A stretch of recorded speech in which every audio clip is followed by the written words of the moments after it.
No one enjoys the thought of having enemies, yet the truth is that at some point in our lives, we will encounter them. Honestly, while we may dislike being the target of their animosity or hatred, our enemies can sometimes play a vital role in guiding us toward our destiny or ushering in a new chapter in our lives. The Bible provides several examples of how God can utilize our enemies to lead us to where He intends for us to be. One such example is Jesus and the religious leaders of His era. Jesus' foes were always on the lookout for opportunities to accuse Him of wrongdoing or to find faults within Him. Despite their efforts, they could not uncover any flaws in Jesus. Nevertheless, they schemed and managed to orchestrate His death. Although the religious leaders of Jesus' time had malicious intentions, God had a plan in place.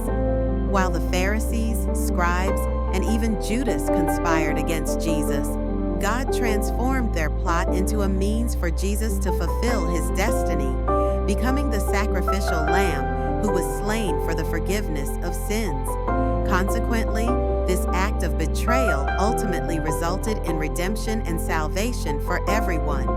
Another instance of God using our enemies is the story of Joseph, a type of Christ, and his brothers. Joseph's brothers sold him into slavery, an act driven by malice.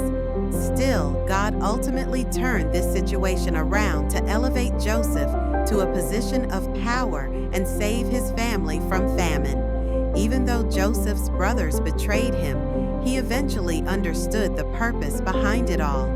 In our guiding scripture, Genesis 50:20, Joseph tells his brothers, "As for you, you meant evil against me, but God meant it for good, to bring it about that many people should be kept alive, as they are today." This scripture showcases God's ability to take even the most malicious intentions and use them to achieve a greater plan, often one that ultimately benefits those of us who choose to follow Him. It is also important to note that a lack of opposition can cause stagnation, preventing you from doing what God has ultimately purposed you to do. My friends, the truth is that during your life journey, we all will encounter enemies. These enemies can be friends, family, a boss, or even a co-worker. However, my prayer is that we remain encouraged and understand that regardless of any evil or ill will directed at us, God has the power to take that situation and use it for our good and His glory.